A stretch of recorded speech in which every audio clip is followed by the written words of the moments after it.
Assalamualaikum warahmatullahi wabarakatuh. Selamat morning, good pagi mahasiswa. Semoga Anda dalam keadaan sehat selalu. Stay positif dan jangan lupa bersyukur hari ini. Di kesempatan kali ini kita mendiskusikan mengenai pola makan dan kebutuhan gizi anak usia dini. Tujuan dari materi ini adalah supaya Anda mengetahui pentingnya pola makan pada usia dini. Berikut kebutuhan gizi apa saja sih yang diperlukan oleh anak usia dini. Oke, langsung saja. Pola makan. Apa sih pola makan itu?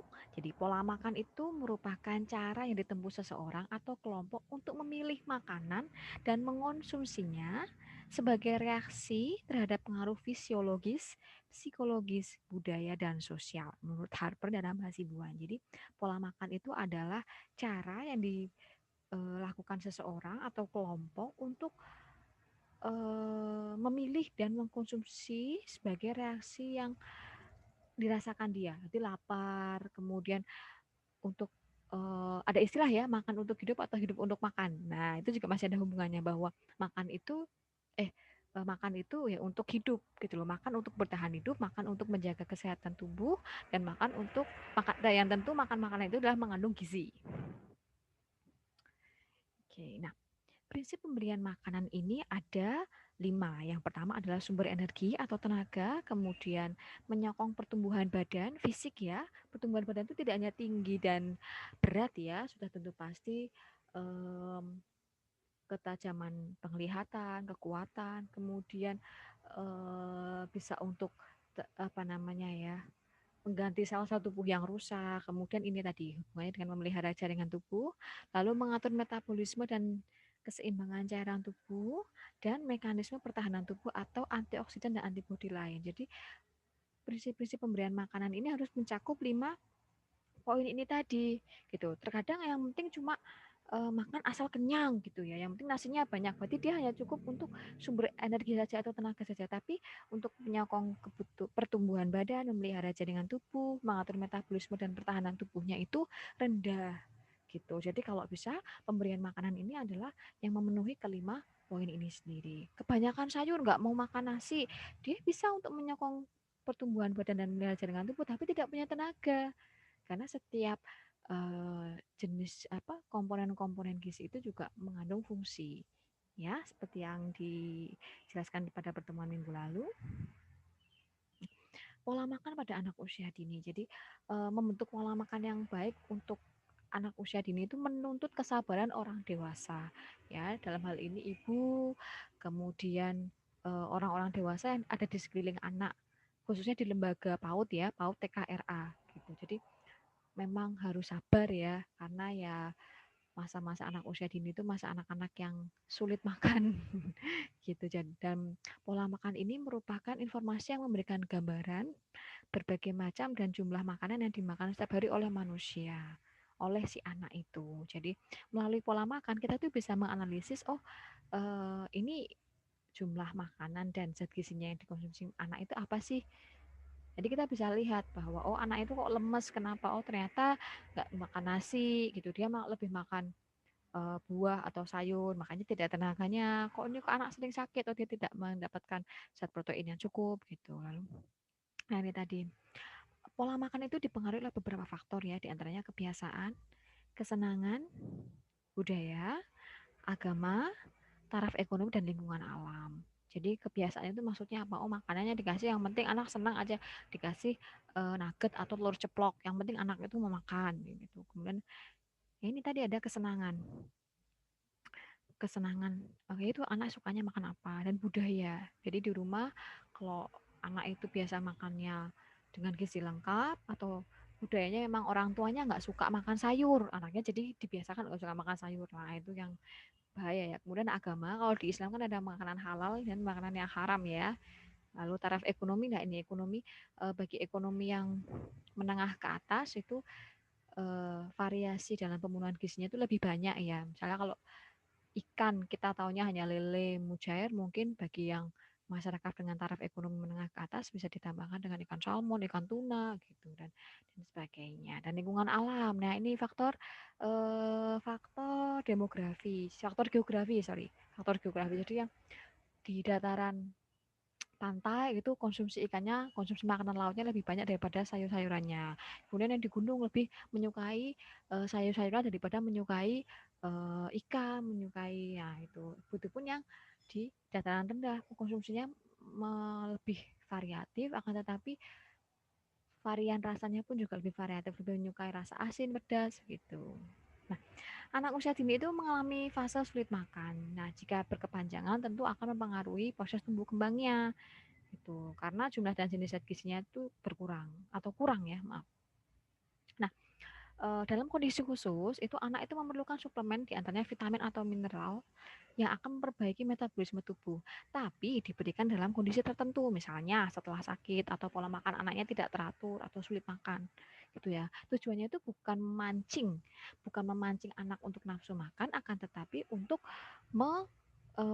mencukupi mencukupi zat-zat gizi yang ada di dalam tubuh. Lah, banyak kasus adalah ketika orang tua itu memberikan suplemen supaya anaknya mau makan, makanya tambah banyak.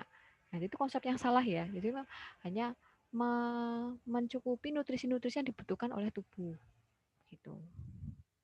Nah, adapun solusi problema makan yang dapat dilakukan itu adalah seperti ini ya, mengawali makan dengan porsi kecil. Jadi nggak mungkin ya namanya anak itu anak usia dini khususnya ketika MPAS itu makannya langsung banyak seperti porsi orang dewasa itu nggak mungkin. Dan dari teksturnya pun juga tidak mungkin langsung seperti orang dewasa. Jadi mengawali dengan porsi kecil dulu, satu untuk MPASI ya, 1 sampai 2 sendok makan, kemudian nanti bertambah. Kemudian ini, apabila porsi kecil dihabiskan, selanjutnya orang tua menawarkan pada anak untuk menambahkan sedikit demi sedikit. Jadi ditawarkan dulu, nambah lagi nggak, mau nggak? Gitu. Kalau nggak ditambahkan tanpa sepengetahuan, tapi sedikit-sedikit, ya seperempat dari porsinya. Begitu. Nah, ini yang banyak kasus di lapangan. Ketika anak makan, orang tua disarankan tidak memberi banyak nasihat. Jadi ketika makan malah anak makan malah orang tua beri nasihat tuh, makan tuh yang pinter nih, sayuran yang banyak, nanti biar kamu tambah gede. Inilah itu tuh. Jadi biarkan anak itu menikmati makanannya gitu. Oh, ini menikmati nasi, oh ini menikmati sayur, menikmati tempe, menikmati tahu, menikmati buah, minum gitu. Nah, dan anak diberi kesempatan untuk memilih makanannya sendiri. Dalam hal ini tidak membebaskan ya, tapi kita selaku orang dewasa juga mengenalkan pada anak bahwa ini namanya sayur, enak loh. Gitu. Jadi misalnya sayur brokoli itu kan sering yang apa ya, yang nggak disukai anak ya brokoli karena rasanya yang gambar gitu. Jadi dikenalkan dan orang tua pun juga perlu kreatif untuk mengolah si brokoli ini supaya tertarik bagi anak. Jadi entah dibuat apa namanya sate, entah dibuat barbeque atau dibikin digoreng dengan tepung gitu. Dan menolelir dan menyadari apabila anak tidak menyukai satu atau dua jenis makanan. Jadi jangan memaksakan semuanya itu harus anak doyan. Terkadang ada reaksi tubuh yang ditimbulkan akibat mengkonsumsi makanan tertentu. Misalnya ada anak yang alergi terhadap udang, ya itu kita nggak bisa maksa gitu ya. Kan walaupun udang itu gizinya tinggi, proteinnya tinggi, tapi si anak itu alergi. Nah, oleh kita itu kita mencari substitusi dari udang, misalnya ikan, itu cumi, gitu ya. Jadi dan ya paham lah, gitu. Oh ya anak ini nggak bisa makan ini dan begitu juga dengan tenaga pendidiknya gitu. Kenali dulu anak-anak barangkali ada makanan-makanan tertentu yang menyebabkan dia menjadi alergi. Ini adalah hubungan antara pola makan dan pola asuh, di mana apabila gizi kurang dan afeksi ini kasih sayang ya, otomatis kecerdasan anak akan terganggu dan anak tidak produktif, lebih diam. Impact-nya adalah mutu SDM-nya rendah dan akan menjadi beban. Beban bagi siapa? Beban bagi diri sendiri, beban bagi orang tua dan pendidiknya. Kenapa susah untuk diajarkan? Susah untuk dikembangkan. Itu. Beda dengan anak yang gizinya cukup akan cerdas dan lebih produktif. Produktif itu bukan menghasilkan ya, tapi dia ketika belajar dia interaksinya baik, dia bisa mengikuti pelajaran dengan baik, dia bisa dari pembelajaran itu dia menangkap apa ya materi, menangkap pengajaran atau memiliki daya ingat yang baik. Lalu, nah ini mutu SDM-nya juga baik, lalu menjadi aset. Jadi ini adalah hubungan dari pola makan dan pola asuh, ya, baik antara orang tua pada anak maupun pendidik dengan siswanya. Jadi sama-sama saling bersinergi. Jadi nggak bisa kita pasrah sama orang tua ataupun orang tua yang memasakkan sama-sama pendidiknya di PAUD TKRA gitu. Nah, tahap pemberian makan yang pertama adalah ASI. Jadi ASI itu adalah satu-satunya makanan terbaik pada usia 0 sampai 6 tahun. Nah, ngomong-ngomong sampai 6 tahun kayaknya kelamaan ya. Jadi um, paling 0 sampai ya 2 2 bulan 0 sampai berapa 24 bulan ya kurang lebihnya seperti itu.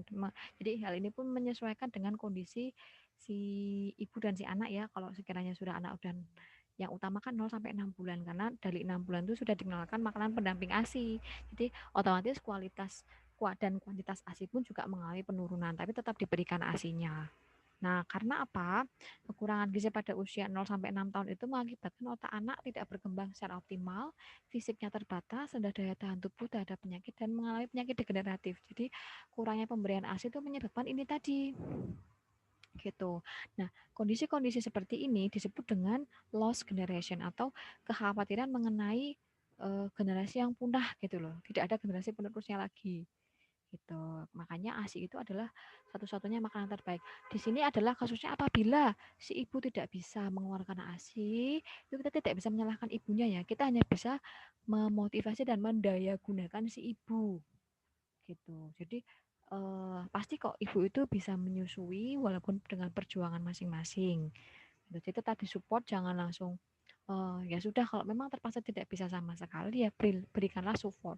Tapi selama bisa mengasihi silakan mengasihi.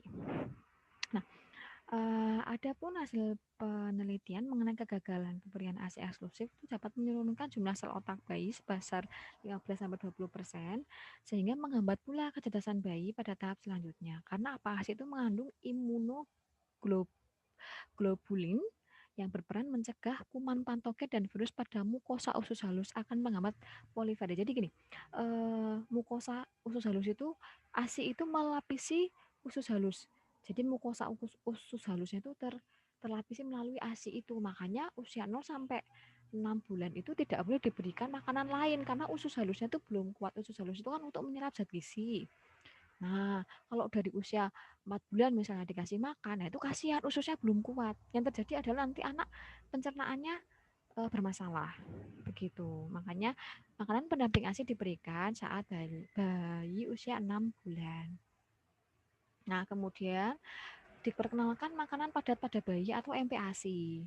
Gitu. Jadi cara menghisap pada awal bulan dari 0 sampai 6 bulan itu merupakan tahapan awal anak mampu mengunyah gitu. Jadi oleh karena itu baik orang tua, pendidik ya, Anda selaku pendidik anak usia dini itu bisa membaca anak didik kita dari waktu ke waktu mengenai perkembangan ini tadi.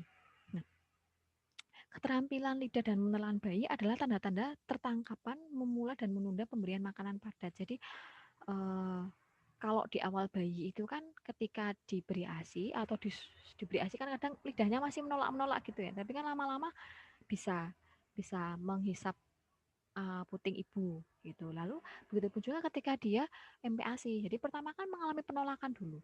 Mengalami penolakan lama-lama juga dia bisa menyesuaikan adanya kondisi sendok yang dimasukkan dalam lidah kemudian dia bisa meletakkan makanan melalui lidahnya ke mulutnya. Walaupun belum punya gigi ya. Gitu. Nah, makanya itu sebelum 6 bulan sebagian bayi belum memiliki koordinasi gerakan lidah.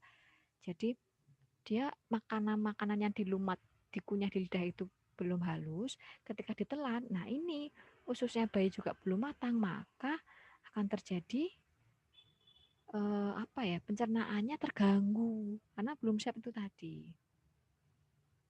Nah ini adalah jenis makanan menurut kelompok umur ya ASI itu 0 sampai 6 bulan. Nah, ini kemudian makanan lunak tim itu 6 sampai 12 bulan. Kalau sudah 12 bulan ke atas, itu sudah makanan keluarga. Maksudnya makanan keluarga adalah makanan yang dikonsumsi oleh orang dewasa. Jadi sudah makanan yang tidak dihaluskan ya, nasi ya nasi biasa gitu. Nah, ini dia. Usia 0 sampai 6 tahun merupakan usia tumbuh kembang. Jadi harus dijaga supaya tidak mengalami stunting ya. Jadi stunting itu karena kekurangan gizi, jadi tumbuh kembangnya tidak sesuai dengan standar. Nah, ada 5 kata kunci pertanyaan dasar untuk perencanaan perbaikan gizi di lembaga tempat anak mengenyam pendidikannya. Yang pertama, siapa? Dalam hal ini, siapa menunjukkan anaknya ya. Data-data awal dari anak tersebut dari data individu KMS atau rapor gizi anak. Apabila di lembaga atau sekolah anak itu memiliki catatan gizi setiap termin-termin tertentu. Kemudian apa? Kira-kira masalah gizi anak itu apa? Apa anaknya lemas, apa anaknya tidak fokus gitu. Lalu mengapa? Kemudian dianalisis. Gitu. Analisis ini kenapa ya kok anak kok lemas, kok ngantuk itu kenapa? Dan dilihat juga kapan terjadinya. Jadi anak itu lemas kenapa ya? Oh, ketika pelajaran olahraga misalnya. Oh, ketika pagi hari. Oh, ketika sudah menjelang waktu pulang. Nah, lalu di sini ada upaya perbaikan gizi. Jadi berisi upaya perbaikan yang berdasarkan data dari ini tadi. Catatan individu, gambaran masalah, analisis, dan kapan terjadinya. Gitu. Jadi Anda bisa menganalisis, membuat menu-menu karena ada program makan bersama ya di sekolah ya. Jadi kita bisa nih dibuat menu dari si kelas atau si anak itu. Apabila ditemui satu atau dua anak yang berbeda dalam hal ini mengenai permasalahan gizinya, ya harap dipisahkan. Dipisahkan menunya, dipisahkan juga mengenai perencanaan perbaikan gizinya. Itu ya. Dalam hal ini guru PAUD pun memiliki keterbatasan kemampuan. Oleh karena itu silakan bekerja sama dengan dokter maupun bidan bidan desa atau puskesmas di lingkungan lembaga Anda. Nah, faktor penyebab masalah gizi eh, yang kompleks itu memerlukan perencanaan perbaikan yang dilakukan secara holistik, berarti keseluruhan. Nah, ada hal-hal penting yang menjadi target dalam perencanaan. Jadi tidak semena-mena membuat perencanaan makanan untuk anak usia dini, untuk siswa kita. Itu yang pertama, makanan yang dikonsumsi anak. Jadi makanan dikonsumsi anak pun berbeda dengan makanan yang dikonsumsi dewasa, baik dari segi rasa, ya. Kalau yang dewasa kan udah ditambahin micin, ditambahin sambal, ditambahin perasa. Kalau makanan dikonsumsi anak itu makanan yang benar-benar aman gitu. Jadi dari rasanya juga memang pure dari bumbu-bumbu, bumbu aromatik, bumbu apa namanya ya, yang tidak mengandung vetsin gitu loh. Lalu keamanan pangan ini berarti keamanan pangan dari racun, dari apa ya, zat-zat aktif lain. Kemudian kebersihan dan kesehatan lingkungan dapur tempat tinggal anak. Jadi maksudnya di sini kalau apa ya, dari kondisi anak pun kaitannya dengan analisis tadi ya, bahwa oh ternyata anak itu lemas, anak itu kaku apa, ngantuk gitu karena oh mungkin dalam mengolah makanannya kurang bersih, tempat pengelolaan makanannya di rumah kurang bersih. Oh, tempat pengelolaan makanan di PAUD atau di lembaga tempat Anda bekerja juga harus bersih. Nah, itu kemudian ini kebiasaan dan gaya hidup anak. Gitu. Jadi kalau anak biasa dikenalkan makan makanan junk food, ya selamanya ya akan nggak menolak untuk makan makanan yang sudah ada di Indonesia ya, seperti makan makanan tradisional, getuk gitu, putu, terus kue-kue basah yang lain gitu. Kemudian ini penyakit dan kesehatan anak tadi yang saya bilang, barangkali ada anak yang alergi terhadap makanan tertentu. Kemudian perbaikan kebiasaan makan dan gaya hidup keluarga. Jadi memang gaya hidup eh, kebiasaan dan gaya hidup keluarga itu juga mempengaruhi pola makan anaknya ya. Itu makanya biasa diberi makanan yang fast food ya agak susah juga gitu loh. Ya, jadi ya memang diberikan makanan yang apa ya, yang memenuhi, mencukupi gizi dan tidak tidak apa ya, tidak inilah yang benar-benar mendukung tumbuh tumbuh kembang anak. Nah, keamanan pangan di sini ditekankan lagi bahwa di Islam itu mengajarkan adanya makanan yang kita makan itu harus makanan yang halal dan yang baik atau toyib gitu loh. Jadi makanan yang baik itu adalah makanan yang tidak mengganggu dan merusak kesehatan orang yang mengonsumsi. Gitu. Makanya kalau di Islam itu kan dilihat dulu halal tidaknya produknya, kemudian dilihat dulu ada luarsa produknya. Jadi ketika kita membeli barang, makanan gitu ya, dalam arti kata ini makanan-makanan yang ini ya, snack-snack yang diproduksi gitu ya, diproduksi pabrik gitu loh. Kalau kan ada yang kayak jajan pasar gitu kan emang produksinya kan di hari itu ya, nggak mungkin dia untuk 1 bulan atau 2 bulan gitu. Lalu ini kontaminasi pangan dari paparan yang membahayakan anak. Jadi bahan kimia, makanan tambahan atau mikropatogen gitu. Jadi harus diindahkan oleh orang dewasa. Lalu, nah ada berbagai program yang dilaksanakan di sekolah mengenai pola makan dan gizi ini adalah mengupayakan anak mengonsumsi zat gizi sesuai dengan kebutuhan. Jadi selalu sounding kepada anak, selalu sounding kepada orang tua melalui kegiatan parenting mengenai kebutuhan gizi anak. Kemudian mencegah anak terkena infeksi. Mohon maaf ya, di sini banyak yang tipu. Dari infeksi dalam hal ini bukan infeksi karena terluka jatuh gitu ya, bukan, tapi infeksi dari apa ya? Kebersihan terhadap pengolahan makanan, terhadap proses makan anak. Makanya anak kan kalau mau makan sebelum makan, setelah makan, kemudian kita pun juga ketika sebelum menyiapkan makanan, setelah menyiapkan makanan harus cuci tangan karena ini tadi mencegah anak infeksi. Memantau pertumbuhan dan perkembangan anak, kemudian mencegah mengkonsumsi makanan yang membahayakan kesehatannya, menanamkan dan membangun sadar gizi dan kesehatan pada diri anak. Jadi mengenalkan makanan yang sehat dan tidak sehat gitu ya. Kemudian diadakan kelas parenting pada orang tua. Eh, jadi banyak adakan program-program parenting yang bermanfaat bagi keluarga. Misalnya bagaimana mengolah makanan gizi yang bahan-bahannya ada di lingkungan sekitar kita gitu. Kebersihan yang sederhana-sederhana saja. Yang jadi mereka bisa mempraktekkan sendiri di rumah gitu. Ya, demikian materi yang dapat saya sampaikan hari ini. Semoga dapat diterima dengan baik. Jangan lupa selalu ingat pesan ibu, jangan cuci tangan pakai sabun atau gunakan hand sanitizer, pakai masker, dan jaga jarak dimanapun Anda berada. Baiklah, sampai ketemu pada minggu depan. Wassalamualaikum warahmatullahi wabarakatuh.